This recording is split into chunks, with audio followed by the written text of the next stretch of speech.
चलिए इधर दीजिए ध्यान। लास्ट क्लास में हम लोगों ने क्या डिस्कस किया था कि कंजर्वेशन ऑफ मैकेनिकल एनर्जी, है ना। तो कंजर्वेशन ऑफ मैकेनिकल एनर्जी में हम लोगों ने क्या डिस्कस किया था, इज राइट? बताओ। पोटेंशियल एनर्जी और काइनेटिक एनर्जी। हाँ, पोटेंशियल एनर्जी और काइनेटिक एनर्जी का क्या होगा? हाँ, प्लस होगा। तो ये तो मैकेनिकल एनर्जी बताता, कंजर्वेशन ऑफ मैकेनिकल एनर्जी का मतलब sum of potential energy and kinetic energy of an object is called mechanical energy. तो अब कंजर्वेशन ऑफ मैकेनिकल एनर्जी में हम लोगों ने क्या डिस्कस किया था, उसका स्टेटमेंट क्या था और उसमें क्या पढ़ना था, क्या कहता है कंजर्वेशन ऑफ मैकेनिकल एनर्जी? कहता है कि एनर्जी को एक फॉर्म से दूसरे फॉर्म में मतलब जैसे कि नेट आउटपुट हम लोगों का हमेशा जीरो रहता है ना, इक्विलिब्रियम स्टेट में रहती है। तो क्या बोले, लास्ट क्लास का रिवीजन किया करो, जाके रिवीजन नहीं करते, एकदम नहीं करते, मतलब ग्रांट के ले लियो क्या, चल सर को पढ़ाई देंगे सब, ग्रांट में नहीं लेना है, खुद भी थोड़ा जाके कुछ किया करो। ठीक, देखो कैसे, ध्यान देना। कंजर्वेशन ऑफ मैकेनिकल एनर्जी कहता है कि अगर नेट एक्सटर्नल अनबैलेंस्ड फोर्स अगर क्या हो जाए, जीरो हो जाए, मतलब non conservative force, external non conservative force क्या हो जाए, जीरो हो जाए, मतलब कोई फोर्स ना लगे, अगर लगे भी तो कंजर्वेटिव फोर्स लगे। ठीक, तो mechanical energy of the system क्या रहेगा, कंजर्व्ड रहेगा, चेंज नहीं होगा, मतलब वो फिक्स रहेगा, जो पहले का था वो बाद में भी रहेगा। Initial mechanical energy will be equal to the final mechanical energy. Getting my point? तो मान के चलो, कल मैं एग्जांपल में कल समझा रहा था लास्ट क्लास, है ना, है कि नहीं? लास्ट क्लास में हम लोगों ने एग्जांपल लिया था, बीच में छोड़ दिया था, क्यों? क्योंकि आपको ज्यादा ओवरडोज होने लगा।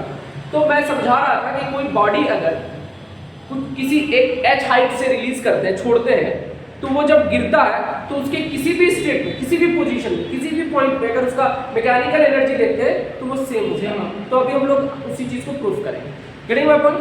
देखो, तो हम लोग क्या लिखेंगे यहाँ पे, तो proof of mechanical conservation of mechanical energy, तो proof of conservation of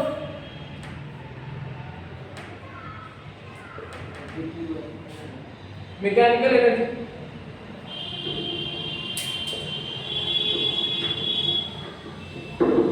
mechanical energy है कि नहीं? तो देखो, proof of conservation of mechanical energy कैसे, तो देखते हैं एक तरह से एक्सपेरिमेंट कर लेते हैं यहाँ पे। ठीक है, तो देखो समझो, मान लो ये रेफरेंस पॉइंट मतलब अर्थ, ग्राउंड। ठीक, अब ग्राउंड में कोई बॉल था, बॉल ग्राउंड पे ना रख करके यहाँ पे मान लो यहाँ बॉल था, इसको रेज किए थे एच हाइट यहाँ पे, यहाँ से इसको रिलीज क्या किया, इसको रिलीज किया, तो इसका इनिशियल वेलोसिटी कितना था अभी, जीरो। तो इसका मतलब यहाँ पे काइनेटिक एनर्जी क्या रहा होगा, जीरो रहा होगा ना, हाफ mv² होता है ना, है कि नहीं?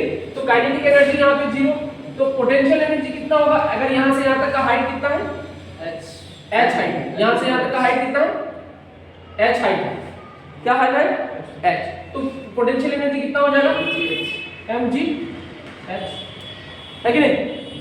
क्लियर है? ध्यान दीजिए। अब मान लो बॉल यहाँ कहीं पे आया था, जब यहाँ पे था, मान लो ये केस कौन सा, ये थर्ड केस है, ये सेकंड, ये फर्स्ट, या फिर इसको भी फर्स्ट सेकंड कर ले सकते हो, कोई दिक्कत नहीं। तो फर्स्ट केस, थर्ड केस में क्या था, पोटेंशियल काइनेटिक एनर्जी या पोटेंशियल एनर्जी, तो मैकेनिकल एनर्जी कितना हो जाएगा यहाँ पे, दोनों का सम कर देंगे, तो कितना हो जाएगा, mgh। कोई दिक्कत नहीं? अब देखो यहाँ पे देखो, यहाँ पे आपको बताइए कि काइनेटिक एनर्जी कितना हो, तो मैं बताया था कि h हाइट यहाँ से यहाँ तक कितना हाइट आया नहीं पता हमको, यहाँ से यहाँ तक तो पता है ना, यहाँ से यहाँ तक मान लो कितना है, x है, कितना डिस्टेंस है, x डिस्टेंस है, मतलब ग्राउंड से यहाँ तक का डिस्टेंस कितना x है, तो बताओ ये वाला हाइट कितना होगा, तो h माइनस x होगा, मतलब कहीं पे भी एक पोजीशन ले लीजिए x डिस्टेंस पे, कैसे, ग्राउंड से x हाइट पे।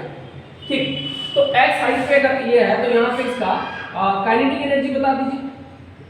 तो काइनेटिक एनर्जी के लिए हमको एक चीज तो चाहिए, यहाँ वेलोसिटी चाहिए, ये वाला वेलोसिटी चाहिए, है ना। तो कोई भी बॉल को या कोई भी ऑब्जेक्ट को जब रिलीज करते थे h हाइट से, तो वेलोसिटी कितना आता था, फार्मूला क्या था उसका, √2g। Getting my point? हाँ, काइनेमेटिक्स में पढ़े थे ना, √2g। तो ये कितना वेलोसिटी होगा, √2gh। ये कितना हाइट है, तो h - x है ना, एच माइनस एक्स हो जाएगा, है कि नहीं? तो ये वेलोसिटी यहाँ पे अटेन किया ये बॉल, ठीक। तो ये बॉल जब ये वेलोसिटी अटेन किया तो हाफ एम वी स्क्वायर लिखना है यहाँ पे, हाफ एम वी स्क्वायर। तो रूट तो हट जाएगा इस बॉल में ना, तो कितना हो जाएगा? अब यहाँ पे डायरेक्ट 2 है ना, 2 जी एच माइनस एक्स, ये ना होगा तो 2 खत्म हो जाएगा, तो कितना फाइनली कितना आ गया? M g h minus x kinetic energy. तो बताइए पोटेंशियल एनर्जी कितना है?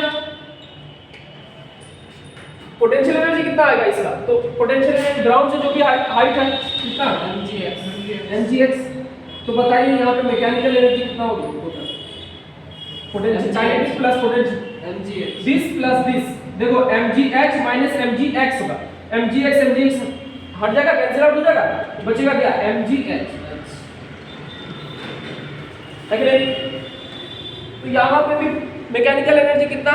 mgh। यहाँ पे भी मैकेनिकल एनर्जी कितना है? mgh। अब देखता हूँ ग्राउंड पे डिफरेंस फ्रेम पे, तो यहाँ पोटेंशियल एनर्जी काइनेटिक एनर्जी देख लेते हो पहले। तो काइनेटिक एनर्जी कितना होगा? तो half mv square.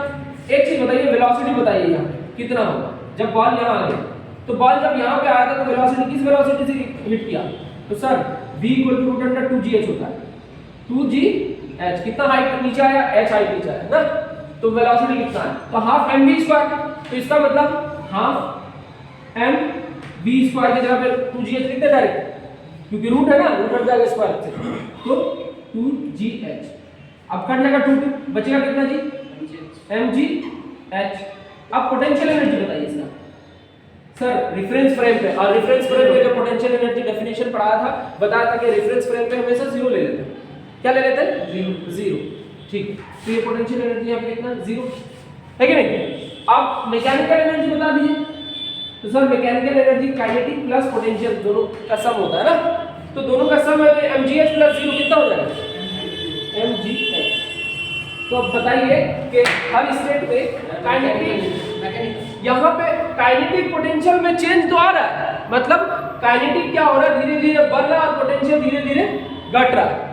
But mechanical energy क्या हो जा रहा है? हमेशा कांस्टेंट। समझ में आ रही है बात? अगर फोर्स कंजर्वेटिव है, कौन सा फोर्स लग रहा है यहाँ पे? Gravitational force. तो कंजर्वेटिव फोर्स जब रहता है तो बॉडी का कंजर्वेटिव फोर्स में तो मैकेनिकल एनर्जी वैलिड था ना, बताया था ना, conservation of mechanical energy conservative force अगर लगता है तो वो वैलिड है। तो इसका मतलब यहाँ मैकेनिकल एनर्जी क्या रहने वाला है?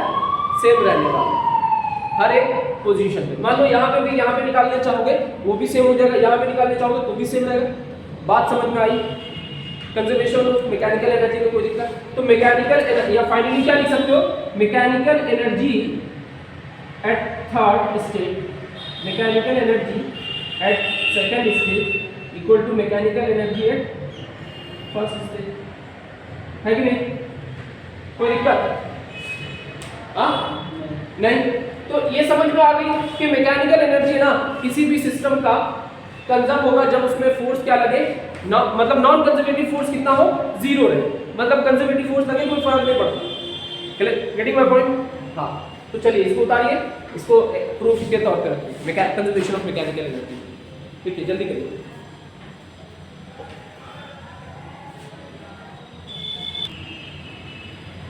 चलिए, ये हो चुका ना, इसको तो मिटा दे।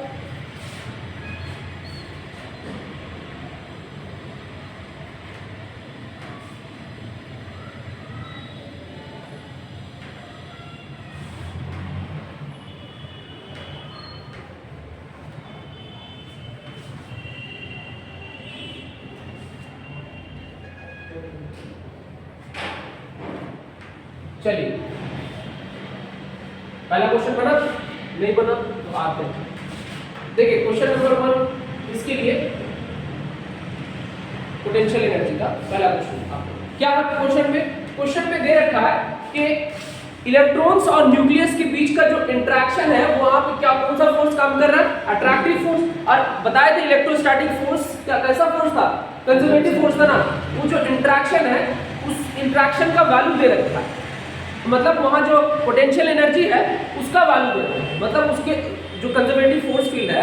अब कंजर्वेटिव फोर्स फील्ड है इसका मतलब वहां पोटेंशियल एनर्जी होगा। और वो जो पोटेंशियल एनर्जी है उसका वैल्यू दे रखा है। क्या दे रखा है पोटेंशियल एनर्जी का वैल्यू? तो ये जो रिलेशन है इसका नाम है लेनार्ड जोन्स पोटेंशियल फंक्शन। तो यू आर इक्वल टू क्या दे रखा है? यू आर इक्वल टू क्या दे रखा है?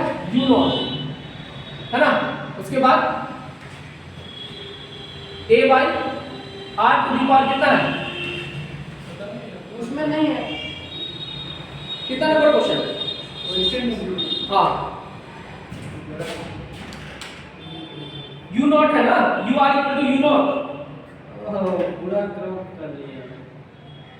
हाँ खाली क्वेश्चन ही क्रॉप किया, उसका नीचे सिर्फ क्वेश्चन क्रॉप किए हो तो ट्राई करो, एक बार ट्राई करो खुद से। आप दोबारा क्वेश्चन क्लिक करो, उसके बाद ट्राई करो। चलो जल्दी करो ट्राई। चलो इधर ध्यान दो, तुम लोगों से बन जाता तो फिर क्या के लिए यहाँ बात है ना। सही बात। इधर देखो a by u to the power कितना? a by r to the power क्या है? 12, है ना। Minus minus a by r to the power 6। ये रिलेशन दे रखा है पोटेंशियल एनर्जी, ठीक है, in terms of separation between the atom and atom बोला इलेक्ट्रॉन्स एंड द न्यूक्लियस, है ना। न्यूक्लियस और इलेक्ट्रॉन्स के बीच का जो सेपरेशन है उसके टर्म में दे रखा है एक इक्वेशन, ठीक है, where u not and a are positive constants. Clear है? दोनों क्या है? Positive constant. ये है एक क्वेश्चन और इसमें क्या बोला है? बोल रहा है कि फाइंड, क्या बोल रहा है? फाइंड मतलब सेपरेशन, दोनों के इलेक्ट्रॉन और न्यूक्लियस के बीच का सेपरेशन निकालो तब जब ये किस स्टेट में हो? इक्विलिब्रियम वाले स्टेट में। मतलब नेट फोर्स कितना लग रहा है उस पे? 0। Getting my point? मतलब नेट फोर्स कितना लग रहा है उस पे? 0। क्लियर है? इतनी बात समझ में आती? चल इधर ध्यान। तो अब यहाँ पे हम लोगों को नेट फोर्स क्या लिखना पड़ेगा? F का वैल्यू 0 करना है, तो पहले F निकाल तो ले, है कि नहीं? तो F के लिए क्या करना पड़ेगा? F क्योंकि कंजर्वेटिव फोर्स फील्ड में है तो F equal to minus du upon dr हो जाएगा क्या? है ना। हम लोगों ने बताया था कि potential energy with respect to, इसको पोटेंशियल एनर्जी ग्रेडियंट बोलते हैं, है ना। तो माइनस में है नेगेटिव साइन के साथ। चलिए तो पोटेंशियल एनर्जी ग्रेडियंट निकाला था du अपॉन dr, मतलब डिफरेंशिएट करना है इसको। तो डिफरेंशिएशन अगर करोगे तो कांस्टेंट है तो बाहर निकल जाएगा, है कि नहीं? u नॉट बाहर निकल गया, ठीक। अब देखो अंदर का डिफरेंशिएशन करना, तो एक चीज बताओ, डिफरेंशिएशन ऑफ a पावर कितना? 12 है, ये भी कांस्टेंट है, बाहर निकाल दो। अंदर क्या बचा? r टू दी पावर -12 कर दे, क्योंकि नीचे है तो ऊपर जाएगा तो -12 हो जाएगा, divided by dr plus minus a to the power कितना? 6, है ना। तो differentiation of r to the power कितना? -6 डिवाइडेड बाय dr। क्या ऐसा ही कुछ होगा डिफरेंशिएशन? हाँ इज राइट, यही होगा। इधर देखो अब माइनस ऑफ u नॉट, ठीक है, इसका a to the power 12 a to the power 6 तो कॉमन ले लो, कितना आ जाएगा common? a to the power 6 तो कॉमन आ गया, बचा कितना? a टू दी पावर 12 बचा हुआ है, 6 बचा हुआ है ना यहाँ पे। और यहाँ डिफरेंशिएशन कर दो।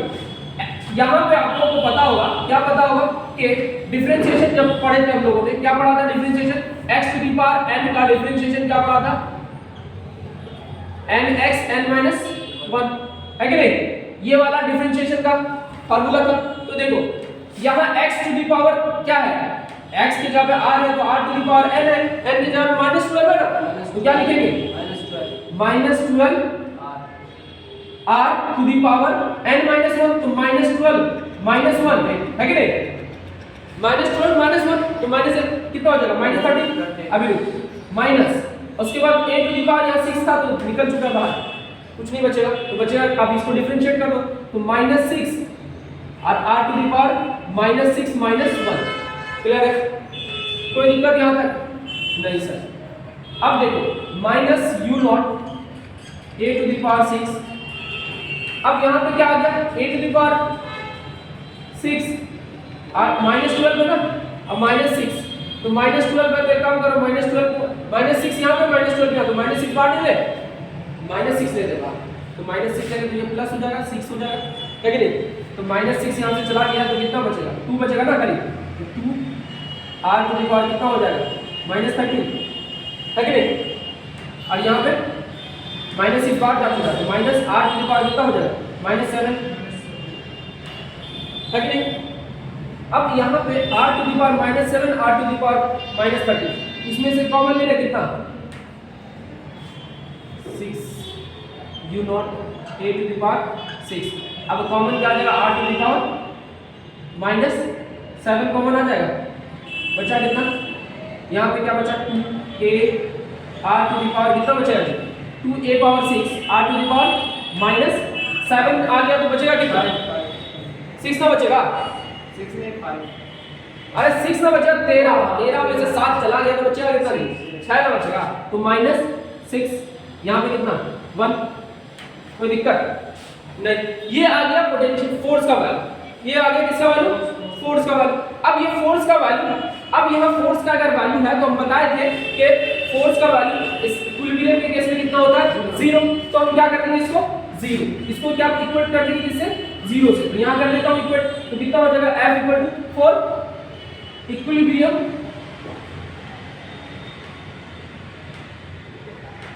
क्या हो जाएगा F इक्वल टू कितना हो जाएगा 0, तो F का वैल्यू कितना है 6 u not a to the power 6 r to the power -7 अंदर क्या है 8 6 r to the power -6 -1 equal to 0। एक चीज बताओ ये पूरा टर्म क्या 0 हो सकता है नहीं, मतलब 6 u not a to the power 6 r to the power -7 not equal to 0 है, तो क्या कितना 0 होगा, ये टर्म 0 होगा, हाँ ये 0 नहीं हो सकता। देखो दो चीज का प्रोडक्ट है, दो चीज का प्रोडक्ट है, उसमें से कोई एक 0 होगा तभी तो प्रोडक्ट 0 हुआ होगा, मतलब किसी नंबर को 0 से मल्टीप्लाई करोगे तभी 0 हो सकता है, तो ये तो 0 नहीं है, तो दिख रहा है 6 तो 0 नहीं है, 6 तो 6 है। u नॉट कांस्टेंट है बोल दिया पहले से ही, पॉजिटिव कांस्टेंट है, इसका मतलब ये भी 0 नहीं, ये भी 0 नहीं, ये भी 0, कौन ये पूरा टर्म 0 रहा होगा, इस टर्म को क्या करेंगे। अब r टू द पावर 6 का मतलब r divided by r power 6 है ना, यस -1 इक्वल टू कितना हो गया होगा 0। अब इसको उस पार ले जाओगे तो 1 उस पार चला गया, उसके बाद 2a power 6 by r power 6 equal to 1, तो r पावर 6 इक्वल टू कितना हो गया जी 2a पावर 6, तो r इक्वल टू कितना हो गया, देखो बोथ साइड 1/6 से इसको मतलब एक काम करो 6 को उस पार ले जाओ, तो उस पार जाएगा तो डिवाइड में हो जाता पावर, तो कितना हो जाएगा 2 पावर 1/6 और a पर पावर तो 1/6 क्या हो जाएगा मल्टीप्लाई होगा तो कितना होगा 1 हो जाएगा, तो a पावर 1, तो 2 पावर 1/6 और a, डिस्टेंस कितना हो गया 2 पावर 1/6 इनटू a। ये हुआ सेपरेशन, यही पूछा था क्वेश्चन में, r का वैल्यू निकालने को। फाइंड r फॉर इक्विलिब्रियम, किसके लिए इक्विलिब्रियम, समझ में आ रही कि नहीं, कोई दिक्कत, ये क्वेश्चन में पूछा गया, तो इसके लिए ये पूरा सॉल्यूशन क्लियर है, कोई दिक्कत इसमें, चलिए करें।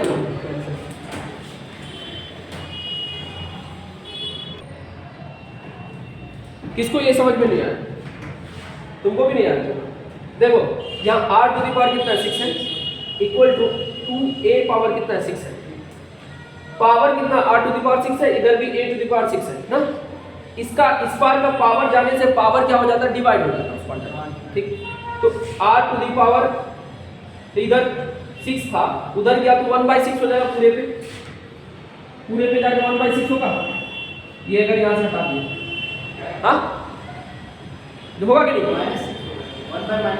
कहाँ माइनस हो, नीचे आएगा तो, अरे इस पार ऊपर था तो उस पार जाएगा तो डिवाइड ना होता है पावर, हाँ तो डिवाइड हो गया 1/6, माइनस का रहेगा, फिर डिवाइड हो गया तो माइनस का आएगा, समझ में आ रहा है इजराइल आपको,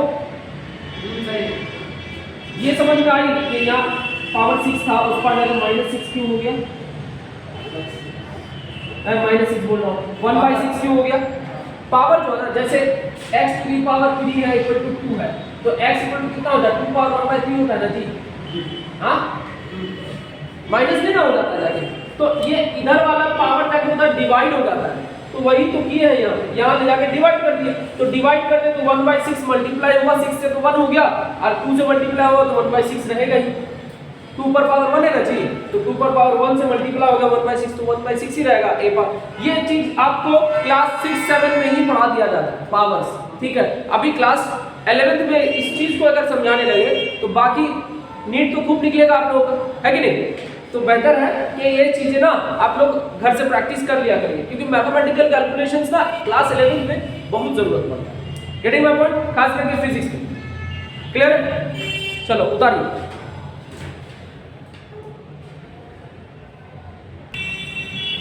चलिए कोई दिक्कत नहीं, आप इधर आइए, हम लोग बनाते हैं तो समझ में आ जाएगा। इसको मिटा दें। सेम क्वेश्चन है जी, सेम क्वेश्चन है। अप्रोच को सेम रखना जैसे ये अभी किए।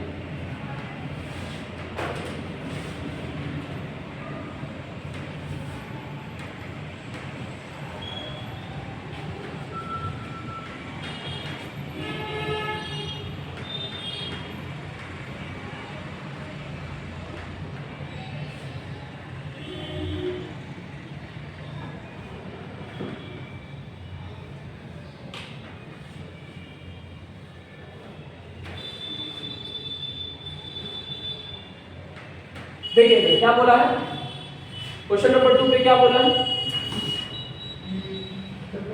पोटेंशियल एनर्जी का वैल्यू दे रखा, कितना दे रखा है? ax square minus bx। किसके टर्म में? x के टर्म में दे रखा है, तो u ऑफ x दे रखा है, मतलब है ना, फंक्शन ऑफ x के टर्म में दे रखा है, तो फंक्शन ऑफ x है, ठीक है। पोटेंशियल एनर्जी किस पे डिपेंड कर रहा है? x पे डिपेंड कर रहा है, क्लियर है।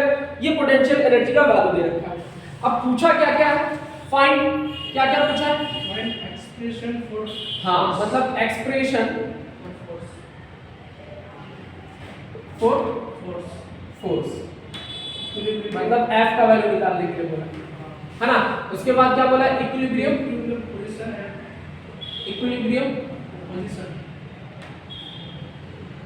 पोजीशन, मतलब x का वैल्यू निकालने बोला है। कब? At f equal to 0 x का वैल्यू निकालना, ठीक है। अब थर्ड क्या आपको पूछा? पोटेंशियल, हाँ मतलब पोटेंशियल एनर्जी एट इक्विलिब्रियम, मतलब potential energy at equilibrium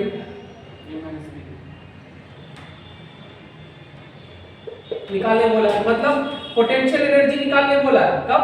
at f equal to 0 हो जाए तब, है ना। मतलब u का क्या करेंगे? f निकालने बोला, x निकालने बोला और u निकालने बोला, है ना। सबका कंडीशन भी दे रखा है, ठीक। चलो ये निकालो, सॉल्यूशन शुरू किया जाए। तो पहला सॉल्यूशन अगर हम देखें तो बोला एक्सप्रेशन फॉर फोर्स, है ना। तो हम लोगों ने पढ़ चुका है कि जो भी कभी भी पोटेंशियल एनर्जी डिफाइंड होता है कंजर्वेटिव फोर्स की, इसका मतलब ये कंजर्वेटिव फोर्स का वैल्यू निकाल देंगे। इसका क्या निकालेंगे? Minus du upon dx, already पढ़ चुके हैं ये फॉर्मूला। हाँ तो इसको कर देंगे सिंपली डिफरेंशिएशन, तो क्या हो जाएगा? डिफरेंशिएट कर देंगे तो सर u का वैल्यू कितना दे रखा है? माइनस d, u की जगह पे क्या लिख देंगे? ax square minus bx by dx। अब माइनस है तो रहने दीजिए, यहाँ डिफरेंशिएशन अलग अलग हो जाए पार्ट्स में, तो अंदर कर दीजिए। तो यहाँ a कांस्टेंट है, बाहर निकल गया, differentiation of x square by dx minus b बाहर आ गया, differentiation of x by dx। ये कितना हो जाएगा? माइनस a तो रहने दीजिए अभी, x स्क्वायर का कितना हो जाएगा डिफरेंशिएशन? 2x, है कि नहीं। अब माइनस यहाँ dx बाय dx 1 हो जाएगा, तो यहाँ b हो गया डायरेक्ट, तो कितना हो गया? माइनस 2ax प्लस b आ गया फोर्स का वैल्यू, आ गया फोर्स का वैल्यू। यही निकालने के लिए बोला गया क्वेश्चन नंबर 1। समझ में आया कैसे निकला? इजराइल दिक्कत नहीं।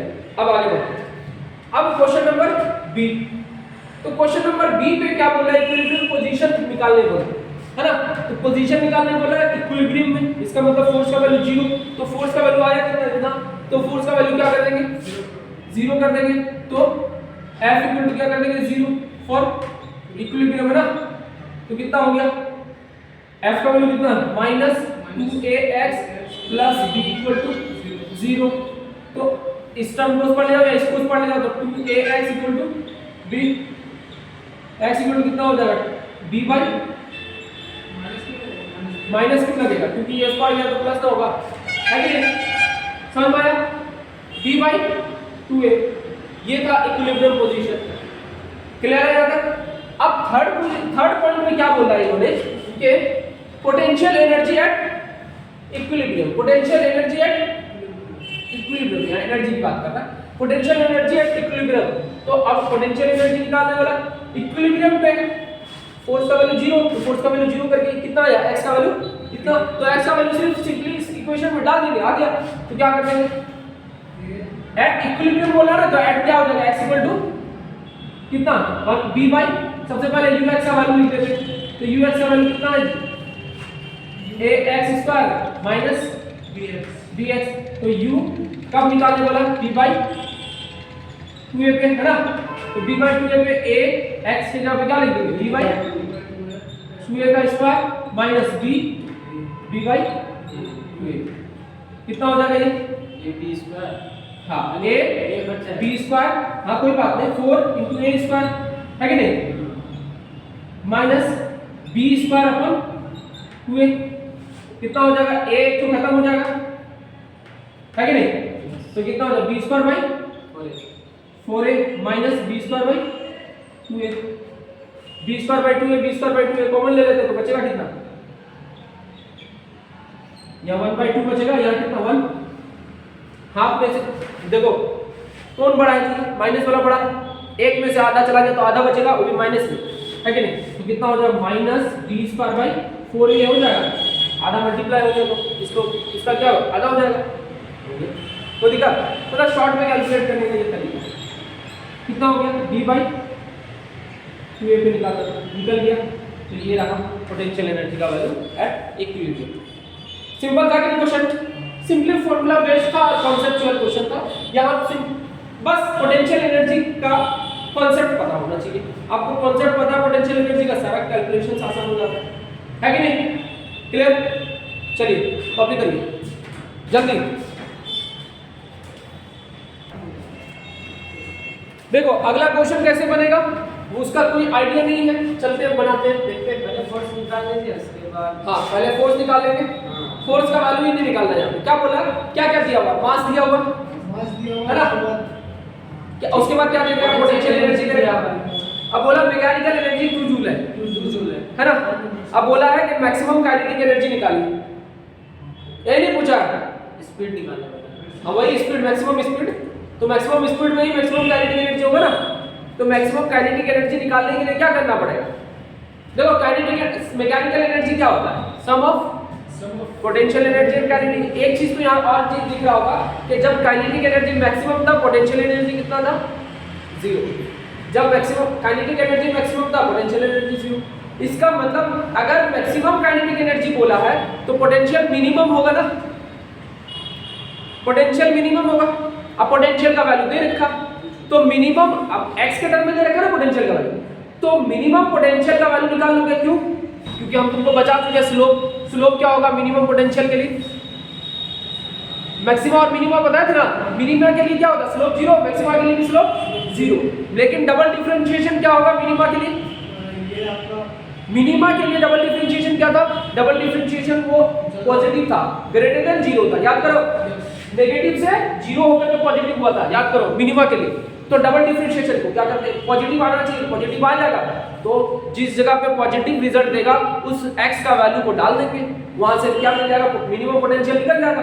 अब मिनिमम पोटेंशियल निकल गया तो मैक्सिमम काइनेटिक एनर्जी निकल जाएगा, क्योंकि kinetic energy, maximum kinetic energy plus minimum potential energy equal to mechanical energy. तो मैकेनिकल एनर्जी का वैल्यू दे रखा है, ठीक है, पोटेंशियल एनर्जी निकाल लिए। अब काइनेटिक एनर्जी निकला, काइनेटिक एनर्जी निकला तो मास पता है, तो वेलोसिटी नहीं निकल जाएगा, मैक्सिमम निकल जाएगा। तो पहले हम लोग इसको, ये आइडिया था क्वेश्चन, अब हम उसको अप्लाई करें, तो देखिए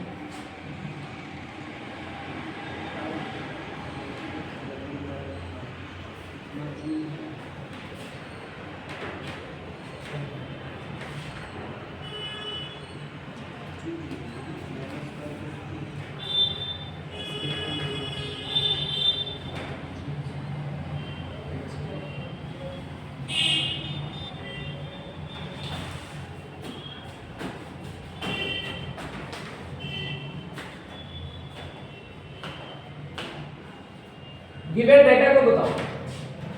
मास 1 kg, question number 3 given data क्या मास है 1 kg, पोटेंशियल एनर्जी है x² पोटेंशियल एनर्जी क्या x² by 2 minus x x² by 2 minus x। उसके बाद मैकेनिकल एनर्जी देगा क्या कितना 2 जूल। उसके बाद क्या देगा फाइंड फाइंड मैक्सिमम स्पीड है ना, मतलब Vmax है कि नहीं। तो अब ये डाटा हमारे पास दिया हुआ, अब इन डाटा को यूज करके हम लोगों को निकालना क्या है मैक्सिमम मतलब काइनेटिक एनर्जी यानी कि मैक्सिमम वेलोसिटी, ठीक, मैक्सिमम स्पीड। अब देखो हम लोगों को पता है कि जो मैकेनिकल एनर्जी होता है सम ऑफ काइनेटिक एनर्जी और पोटेंशियल एनर्जी। ये जो मैक्सिमम स्पीड बोला है तो ये तो काइनेटिक एनर्जी का टर्म है। हमको पोटेंशियल एनर्जी का मिनिमम वैल्यू अगर मिल जाता है तो काम बन जाएगी। तो मिनिमम वैल्यू के लिए सबसे पहले एक चीज बताइए, फॉर मिनिमम पोटेंशियल एनर्जी, मतलब पोटेंशियल एनर्जी क्या करेंगे, स्लोप क्या होगा जी du/dx क्या होगा, 0 होगा कि नहीं, स्लोप क्या होता 0 था ना, है ना, ठीक। तो स्लोप क्या होगा 0, तो du/dx निकाल लो तो कितना हो जाएगा 1/2 है, बाहर निकल जाएगा, कांस्टेंट है, x² है कितना होता है 2x माइनस ये 1 हो जाएगा dx/dx 1 इक्वल टू कितना हो गया 0। यहां से x का वैल्यू निकाला तो ये 2 खत्म हो गया, तो बचा कितना x - 1 इक्वल टू x1 0, नहीं तो x इक्वल टू कितना आ गया 1। तो x इक्वल टू 1 पे क्या हो जाएगा, ये मिनिमम हो जाएगा। अब पहले ये तो बताओ कि x इक्वल टू 1 पे मिनिमम होगा या नहीं, चेक तो कर ले। तो क्या करेंगे, चेक करना पड़ेगा। तो चेक करने के लिए क्या करना पड़ेगा, डबल डिफरेंशिएशन d2y/dx²। अगर ये पॉजिटिव आ गया तो क्या होगा, मान लेंगे कि ये मिनिमम है।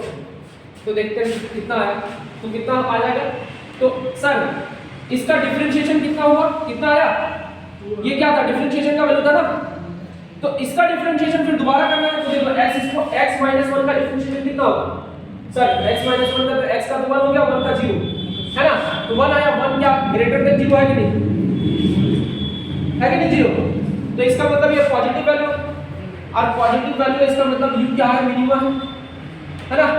तो u मिनिमम क्या कहां पे मिल जाएगा, x इक्वल टू कहां पे, x इक्वल टू 1 पे।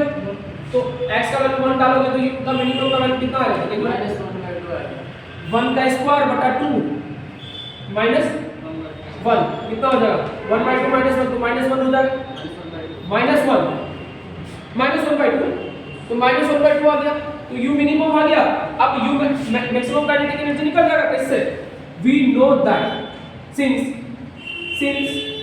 Mechanical energy equal to kinetic energy plus kinetic energy क्या मैक्सिमम, अब पोटेंशियल एनर्जी मिनिमम, दोनों का सम होता है, याद रखना, जहां मैक्सिमम काइनेटिक एनर्जी होगा तो पोटेंशियल क्या मिनिमम हो जाएगा। तो ये कितना दे रखा है 2 जूल। अब मैक्स के मैक्स हमको नहीं पता, निकाल लेंगे, प्लस हां 4 जूल दे रखा है, नहीं 2 जूल है, 2 जूल है ना, तो यू मिनिमम कितना है -1/2, आंसर आएगा तो कितना हो जाएगा जी, के मैक्स इक्वल टू कितना हो गया, इस बार आ जाएगा माइनस में, तो इस बार आ जाएगा प्लस, तो कितना हो जाएगा 1/2 प्लस 2 कितना हो गया 5/2 है कि नहीं, के मैक्स कितना आ गया 5/2 आया, कोई दिक्कत इसमें, हाँ नहीं। तो देखिए सर, तो के मैक्स 5/2 आ गया, ठीक। अब के मैक्स अगर 5/2 आ गया, यहाँ तक ठीक है, मिनिमम का ठीक है, यहाँ 1 का ठीक, सही। चलिए इधर ध्यान दीजिए, हाँ इधर देखिए, तो के मैक्स आ गया तो हाफ m v मैक्स का स्क्वायर होगा कि नहीं, इक्वल टू 5/2 है। यहाँ से मास का वैल्यू कितना दे रखा है 1 kg, तो 1 डालोगे यहाँ पे, इसका वैल्यू क्या रख दो 1 है ना, तो 1 हो गया तो चला गया, तो 1 से मल्टीप्लाई कुछ भी, तो 1/2 को स्क्वायर लेगा, तो v मैक्स इक्वल टू कितना हो गया √1/2 खत्म हो गया, √5 हो जाएगा, तो v मैक्स का वैल्यू कितना आ गया √5 का आ गया, √5 का वैल्यू जो भी है न्यूमेरिकल वैल्यू वही कितना हो जाएगा, मीटर पर सेकंड क्या हो गया स्पीड, यही तुम वैल्यू निकालने वाला क्या जी, यही निकालने वाला था, हाँ आ गया ना आंसर, सिंपल क्वेश्चन था कि नहीं सिंपल, बस कॉन्सेप्ट पता होगा। और यहाँ पर बताया था डबल डिफरेंशिएशन का यूज होगा, मिनिमम मैक्सिमम पता होना चाहिए आपको, है ना। लास्ट क्लास का सारा कॉन्सेप्ट यूज हो रहा है कि नहीं? तो इस तरीके से क्वेश्चंस बनाना है, आगे का सारा क्वेश्चन बना के लाना, ठीक है। तो आज के लिए यही रहते देते, this is all today, see you in the next class, thank you.